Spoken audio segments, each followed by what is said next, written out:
This is the first game theory that we're watching without MatPat. And I'm sad I missed the last one. Yeah. Yeah, it was something. It was a nice send off. And it had a pretty good surprise ending. He met the creator of Five Nights at Freddy's. Oh, that's cool. Yeah, Scott. Thanks for ruining it. I was about to go watch it after this. It's okay. You probably wouldn't have known, because honestly, it took me a second to put it together. He had to tell me who it was, because I didn't recognize him. I've never actually seen him before, so if you've not seen the creator before, you probably wouldn't realize it. You'd probably be like, who was that? Yeah. Well, Game Theory is here with a new host, and this is interesting because it's the beginning of a new era with a MatPatless era on the main channels. Who did he hand it off to? Tom, I believe was his name. Nice British guy who is very obsessive over the fact of like just the most minute details. Also, he may or may not believe that the moon is real. That's a running joke that he hasn't revealed if it's true or not. Oh. It's basically just like, Tom, are you on your thing about the moon not existing again? It's like, hey, I ain't never been there, so I can't say it is or isn't real. It's like, oh boy. Well, what do you expect? But anyway, Game Theory, Don't Trust Ollie, Poppy Playtime. This one was one that we had requested, and yeah, we basically waited until Kate was here, because if we do a Poppy Playtime one without Kate, I will probably not wake up the next morning. I will instead find myself in the afterlife being like, what happened? Just be like, you died from blunt force trauma. Like, what do you mean? It's like, oh, someone came into your room and hit you over the head with a baseball bat. Where am I going to get a baseball bat? Right there. Oh, I didn't even know there was a baseball bat there. Oh, yeah, that's for home defense. Congratulations, you sealed your own demise, because you told her where it was at. I would never do that. I hear you. I'm just being silly. I'm on medication that prevents those thoughts. Oh, that's comforting. Jesus. Well, I've never had... Well, don't ever stop taking that. The sinister urge. I've never had, like... Yeah, never mind. You've never had I've that never had sinister the urge urge to hurt other people. I've always had the urge to hurt myself, so... Like, I would cause much harm to those who I've never had the urge to hurt other people. You want me to punch you in the stomach? Like last time? There was and that. I punched your arm, too, after you had surgery. Yeah. Nick was basically saying, like, he was having stomach troubles, and she was just like, want me to punch you? And I said it as a joke, for some and fucking he said, reason, sure. my brain was like, do it. And then she did it, and I was like, oh, I shouldn't have said that. And then he immediately had to run to the bathroom. I was like, no, I think You told me to do it. I asked first, and then you said yeah. Hey, that's the thing. Nick did give consent. He just I didn't like the outcome. I didn't think it over before I did. Impulsive. I didn't even punch you that hard. No. It still hurt. Well, a gut shot in any like specific place can hurt, especially if it's like at the liver. Oh. Probably, especially when I'm like suspicious that I have like a hypersensitivity in my stomach area. Game Theory, Don't Trust Ollie, Poppy Playtime. Let's check it out and let's see what's up. Here we go.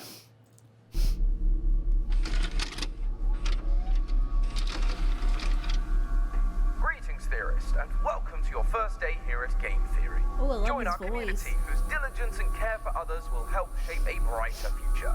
Just you see.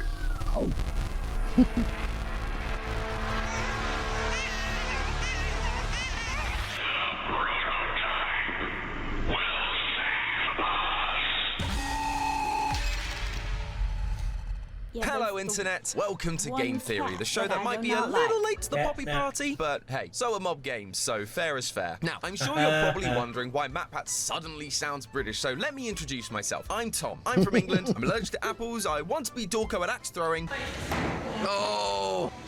Ah!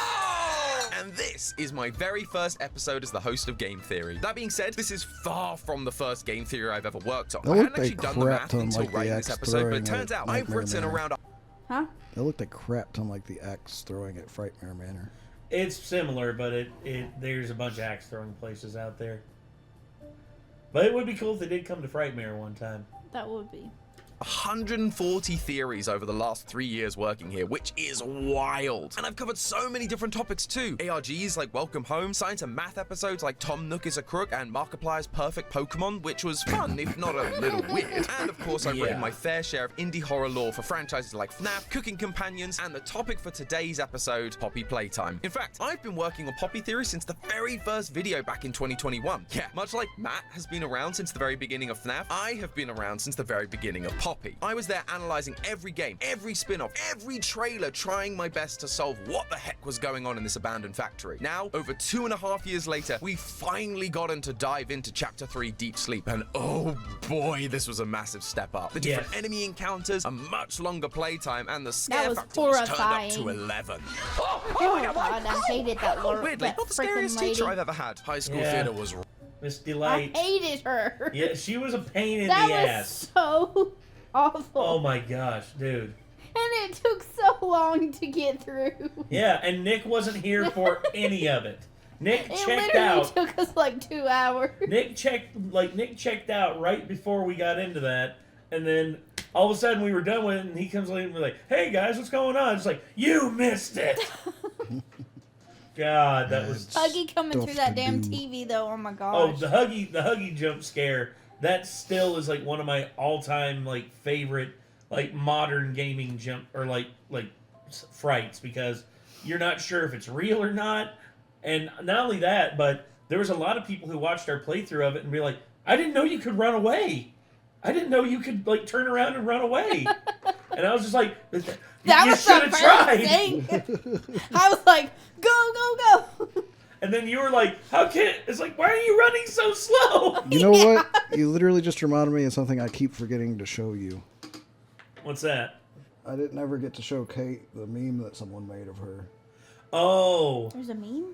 Yeah, so we have a section where people can make memes Oh shit. related to us on the Discord, and you got your first one. Hold on. Let's see if I can pull it up on here so we can make it part of the thing. Hold on. So yeah, this is our Discord, everybody. You're getting a free... Renegade related memes. Let's see. Giggity. And you're way behind, it looks like. The stash. Everybody commented on the stash. Okay, actually, it's before this. Okay, so it's back here. Da, da, da, da, da, da, da. There it is. You just passed it. This one? Yep. Excuse me.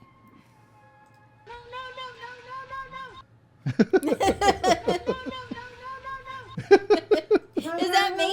Yes. That's your voice over the cat. And Oh then my that God. phrase, what is this? Wait, I want to read the comment above the one that I can think of. Oh. No. I can't remember Very if anybody accurate. else said anything about it after that or not. That's a good one. Quality memes there, Oh. Discord. And Logan made you one that's only on my phone. Uh-oh.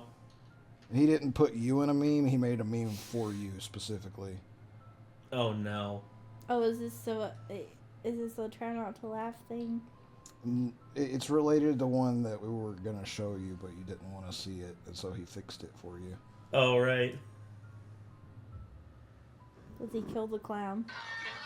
Yeah, we got all of this at Walmart. Oh, he blurred the it. decorations, the tablecloths, all of the food. And we even saved Yeah, enough it's money blurred. for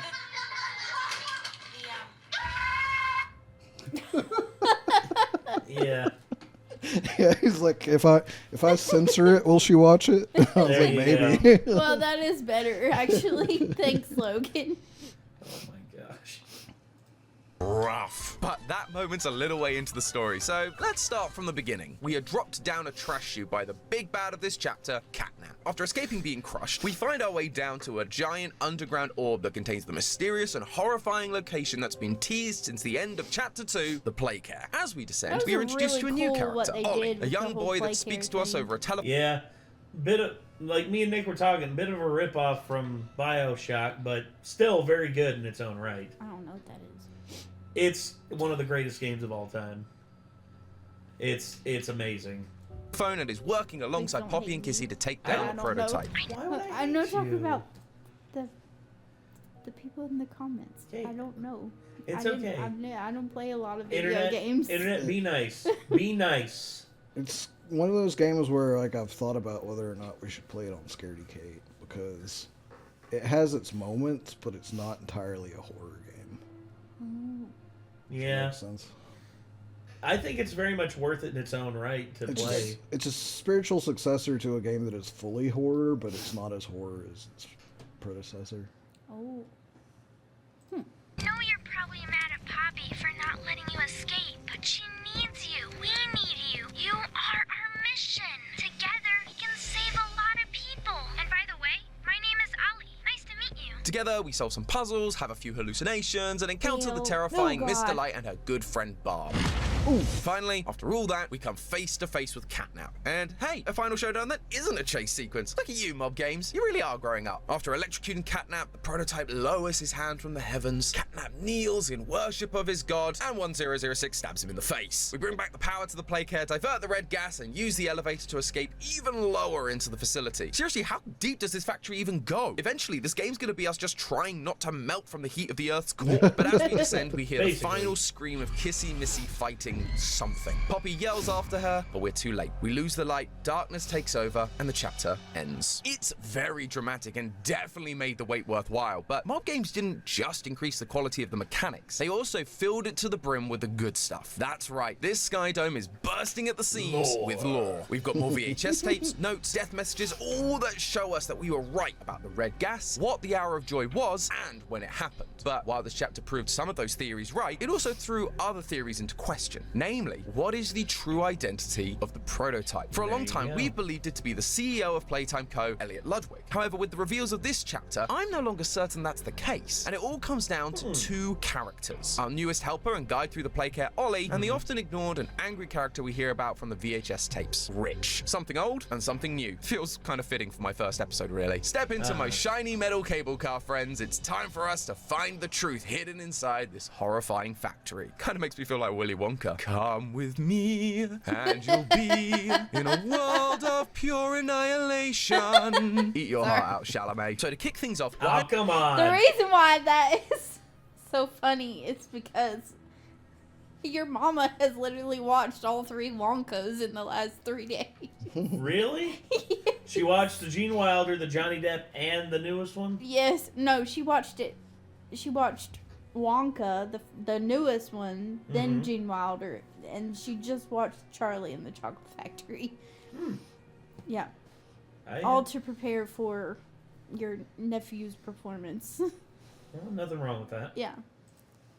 Why do I think Elliot Ludwig is deconfirmed as the prototype? Well, in this chapter, there is a radio program we hear playing while exploring Home Sweet Home. Local authorities report that the body of a young boy has been found on the estate of the late Elliot Ludwig. Organs as well as key bones from the skeletal structure were reported missing from the body. The child's body was found at his home missing bones and organs. The pieces that we know are being used to create these bigger bodies, thanks to some paperwork discovered during the Chapter 3 ARG. This flies in the face of our initial theories that Elliot wasn't aware the experiments were being done. Now, it does say that this was the home of the late Elliot Ludwig, meaning that he's dead when the body was discovered, but that doesn't mean that he was dead when the body was placed there. And given how explicit this is, it feels like the devs are trying very clearly to show us that he knew what was going on. In our recent timeline episode, our proposed solution was that he was aware, but lost his memory during the conversion process, like we see happen to Thomas Clark during the Restoration VHS tape. That's why he turns on the staff despite being involved in the experiments himself. However, I'll be be the first to admit that this is pretty speculative. We've not heard from Elliot Ludwig himself outside of the announcement for Playcare. We've assumed that he would become angry because we feel like he wanted to help the kids rather than hurt them thanks to the adoption posts around the factory, but it's a pretty loose connection. I also found this post from Reddit user Infinite Universe on the Game Theory subreddit that showed a drawing from Elliot Ludwig's office during Chapter 2. This drawing is addressed to Elliot, but notice what's at the top of the picture. Mummy Longleg's arm, meaning Mummy, experiment 1222, had to be in existence while Elliot Ludwig was still alive, so he cannot be experiment 1006. It's basic math, so this isn't exactly new evidence for Chapter 3, but it is great evidence nonetheless, and it was certainly new to me. Good job on finding that one, guys. So if it's not Elliot Ludwig, then who is the prototype? For that answer, we need to take a look at our something old, Rich. If you have no idea who I'm talking about, I don't really blame you. To be honest, I kept forgetting who he was between chapters. Despite appearing in every installment, he doesn't seem to have any connection to the story whatsoever. He was working in the storage rooms in Chapter 1, he got demoted in Chapter 2 to the, quote, Island of Misfit Toys, which, you know, nice Rudolph reference there. But third time's the charm, I guess, because now in Chapter 3, he's back with another VHS in one of the caves we explore outside the Playcare. When I heard his name, I realized he had to be important to all this. And thanks to this new VHS, I think we know why. Have a listen. I remember this one. This was one where they talked about I'll let him. And see if anything jumps out to you. I take it you're not a fan of these plays, are you? Nope. Never liked the feel of it. I mean, don't you think these kids deserve some real sunlight instead of floodlights and painted skies? We're not even allowed to talk to these kids. Isn't that... Sorry, Stu. Sorry? That doesn't sound like the Rich I know. Well, I'm trying to stop being so pissed off all the time. My wife says I'm a lovely man, but I gotta control my temper. Did you catch it? Rich actually cares for these kids. In his very first tape, he mentions how he feels the orphanage is a good idea, but he also points out it's very on brand for the company, so it makes him seem distant. But in this tape, though, he outright says how he feels about this place and how it treats the orphans. Underneath his aggressive exterior, he cares for them, and that attitude seems to be working in his favor. You know, Richie, with my retirement coming up, they've been pushing hard for me to choose my replacement. I'm thinking about giving the role to you. Really? Really? Nothing official yet, but I think there's a decent guy beneath all that graft. He's getting promoted. It's unclear to what position, but we do know that the higher up in this company you get, the more you begin to learn about the true nature of things. It's the executives at the company that are running the Bigger Bodies initiative, and so there's a chance that dear old Rich here got promoted and was clued into what was going on. And given his love for these kids, I have a feeling that wouldn't sit too well. This puts Rich in an interesting position as it primes him to potentially be the true identity of either the prototype or the player themselves. We know the player is an ex-employee thanks to the descriptions from Chapter 1. The player was recognized by both Mummy and Mr. Light, meaning he had access to both the game station and the Playcare, areas that were only really operated by staff members involved in the experiments. Plus, when we looked at the slides of the executive staff members in Chapter 2, one of them was conveniently missing a name, likely so he couldn't figure out who we were. If Rich is getting promoted, there's a chance he was given access to these facilities and continued to climb the ladder to be an important part of the team. So much so that he was informed of the experiments they had been doing, which would have horrified him and likely led him to quit, only to return years later. The problem is, the letters that fell off the sign of the executive slides don't spell Rich, or Richard, or anything that would point towards him being an executive. The tapes also show Rich to be an aggressive type who isn't afraid to speak his mind. For him to miss the hour of joy, he would have had to just run away, which doesn't feel in character for him. I also don't think Playtime Co. would be particularly happy with someone who knew what was going on and had a tendency to make a fuss about it, just leaving their position. I mean, just look at poor Rowan Stoll, fed to Boxy Boo for discovering the truth and planning to release it to the public. Which is why I think it is far more likely that Rich is the one that goes on to become the prototype. The VHS shows that while Rich is trying to keep it under control, he has a temper on him, which matches nicely with the prototype's violent tendencies. Because the next day I got demoted down here to the freaking island of misfit toys! The prototype seems to possess an unprecedented level of intelligence. as well as an alarming willingness to commit violence. Rich is also temperamental, flying into these aggressive moods with very little prompting. It's just hard to be happy about it when manufacturing's on our necks about it, because we can't fight stupid hockey boxes! Which is exactly how Aliff BjÄ described the prototype during the Chapter 3 ARG, temperamental. Now, we know these experiments can lose their memories, like Thomas Clark did during the Restoration VHS, but most experiments do retain some kind of core personality traits. For example, Catnap has unwavering faith in the prototype, something he had back when he was the orphan Theodore. And so the prototype being aggressive tracks with Rich's predisposition. There's also the prototype's initial goal, which seems to be stopping more toys from being made, stopping children from being experimented on. I don't feel like I'm reacting a lot to this, but I'm mostly just concentrating and trying to keep up with its pace. Yeah. And the thing is, his pacing is good.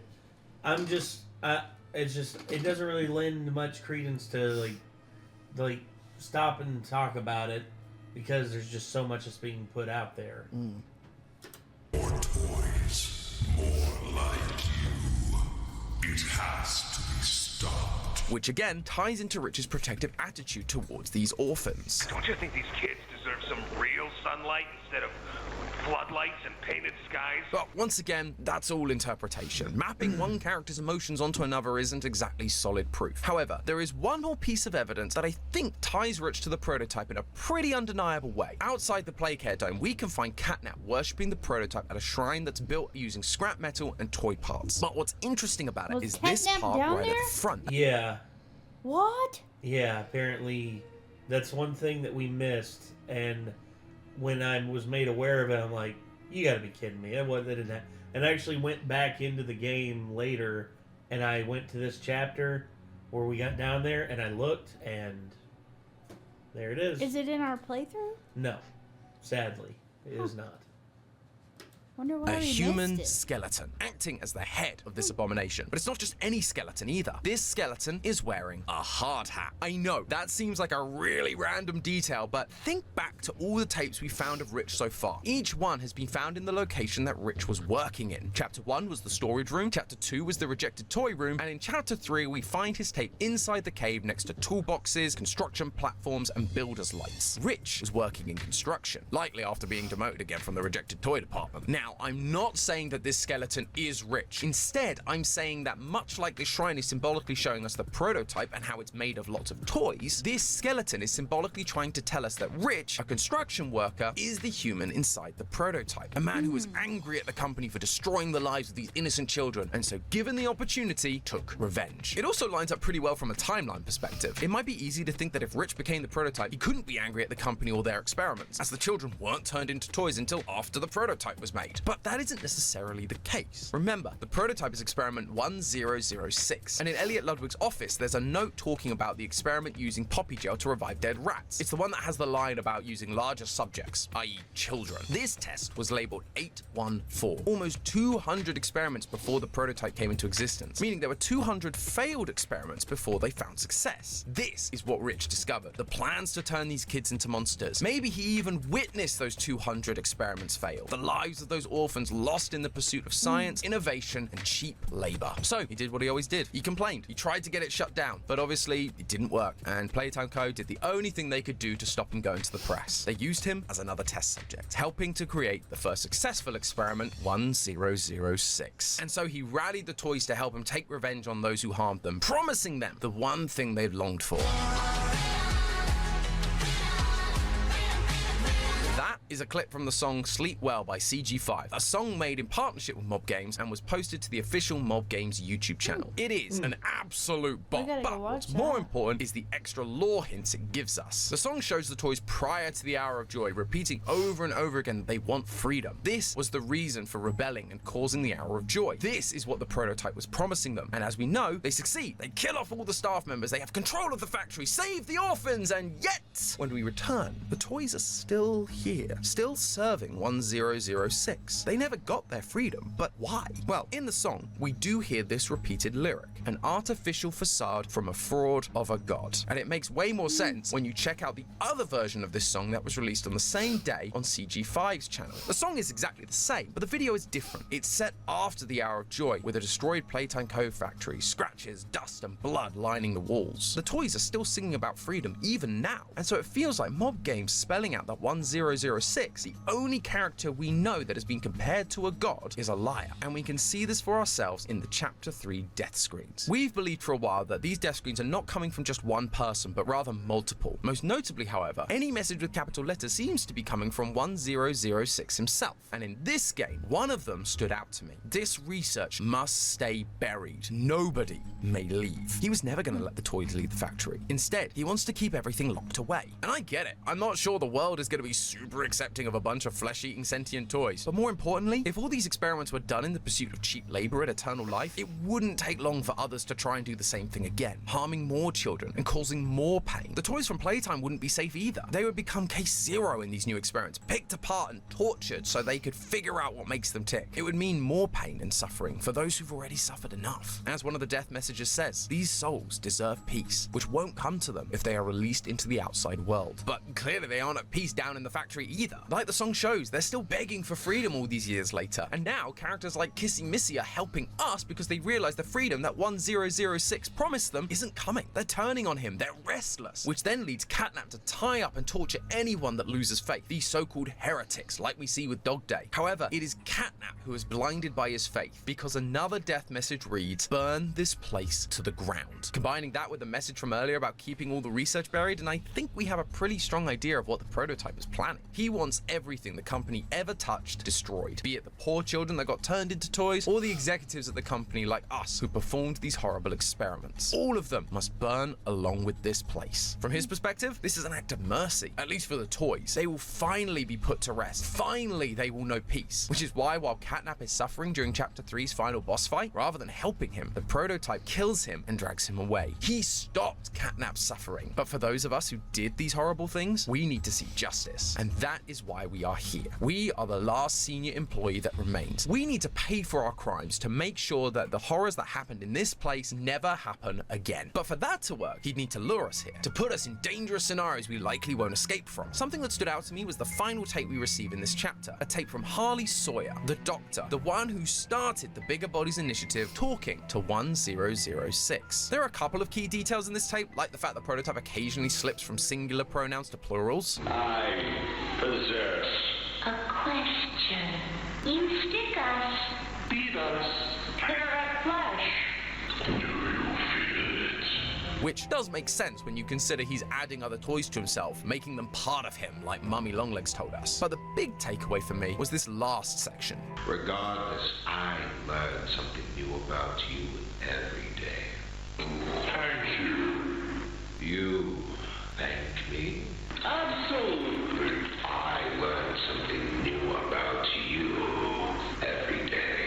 1006 has that. the ability to mimic voices, and specifically voices he's heard, rather than just voices of the people that are a part of him. That is the last thing they tell us about 1006 in this chapter. It's literally the parting words we get from these VHS tapes, which again tells me they're important to bear in mind when we look back at this chapter. And while I could make a joke about there being a robot that can mimic people down in the basement seeming a little bit familiar, I'm gonna hold off because it actually ties into another character I promised to talk about today, our new helper, Ollie. Ollie felt like a weird addition to me in this chapter, and not just because he sounds exactly like Gregory from Security Breach. Yes.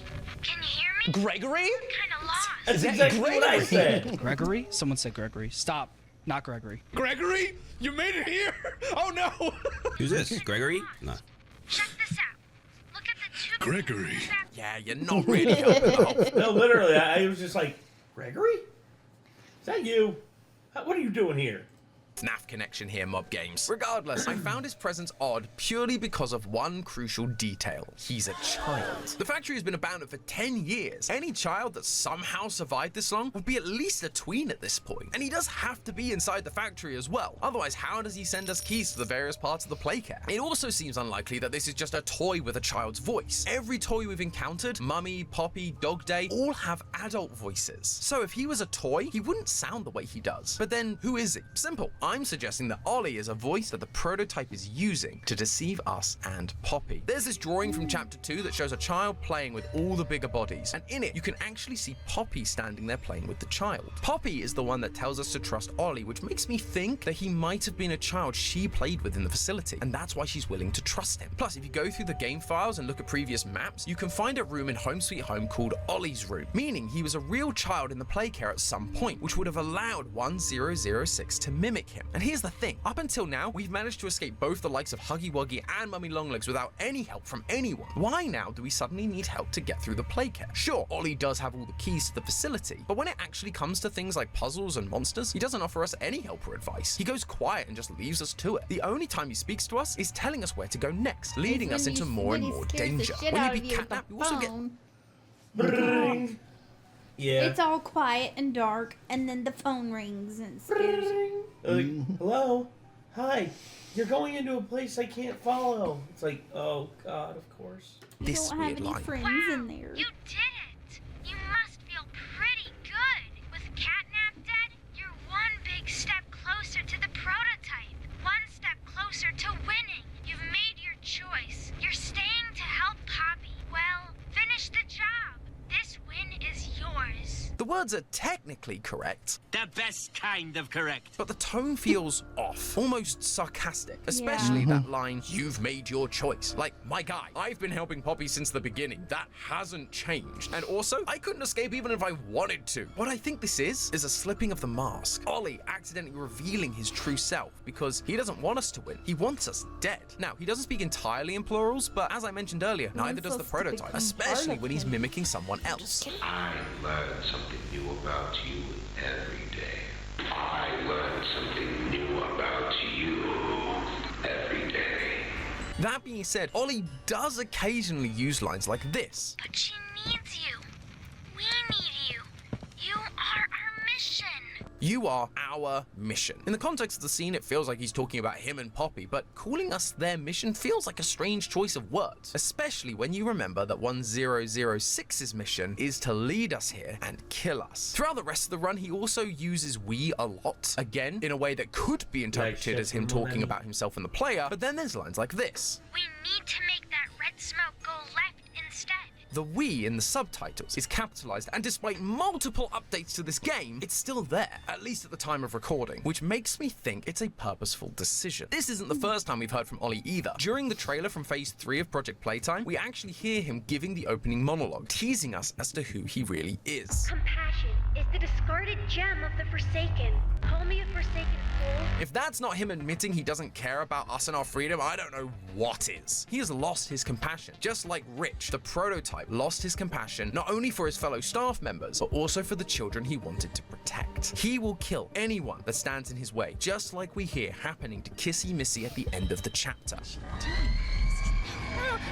Him telling us that he is a wayward plaything cast aside and lost in the depths of abandonment is literally what happened to the prototype. He was just a plaything to Harley Sawyer, and then eventually cast aside into the depths of the facility once he finished serving his purpose. And remember when I said that 1006 speaks in capital letters? Well, in Project Playtime, the VHS tapes use the same capital letters, and its use of plurals seems to confirm that our theory that this is 1006 is right. We understand you desire answers. You wonder who we are. It was your doing that made us. And in Phase 2, we actually receive a gift from 1006. You may have noticed it. It is the phone, a telephone that will be oh so familiar to anyone that has played Chapter 3.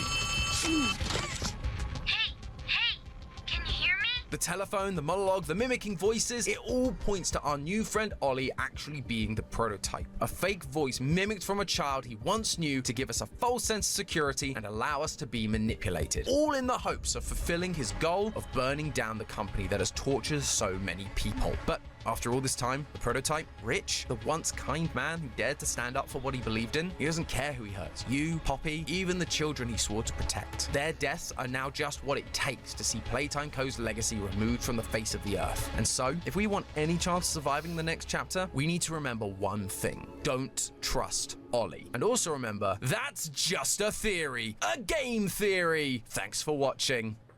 And if you're hungry for more Poppy lore, well, have I got a video for you. Over on the left, you'll find the Poppy Playtime timeline that we did just before the release of Chapter 3. It's a little out of date in places, but I promise you it's a great video. If you want to learn a little bit more about me, you can always go and watch the video on the right, an episode of GT Live where Matt and I discuss the behind-the-scenes lore of episodes I've worked on. As always, don't forget to subscribe, and I will see you all next week. There you go. That all sounds like it makes a lot of sense. Does me too. Hold on. I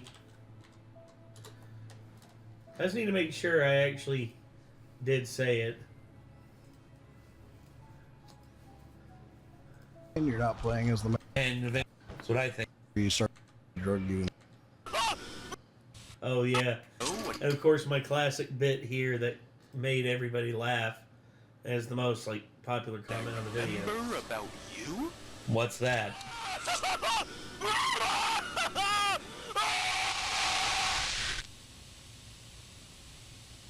He saw me naked. Yes. I forgot you I said forgot about that too. Indeed. Oh my god. Yeah, right here. The phone. Oh, a phone? Do I? Where's the phone? How do you get the phone? Oh. Hey, can you hear me? You look kind of lost. I don't want you to die, so I'm gonna help you. Gregory, what are you doing in this game? Yeah. Oh, you did say it. Literally, verbatim. What did I say? Like, Gregory, what are you doing here? Exactly. Like, that's... I was like, who? Yeah. I've not played those. Yeah, FNAF FNAF Security Breach. That's definitely like a pair of ones we have to play. Breach and Ruin.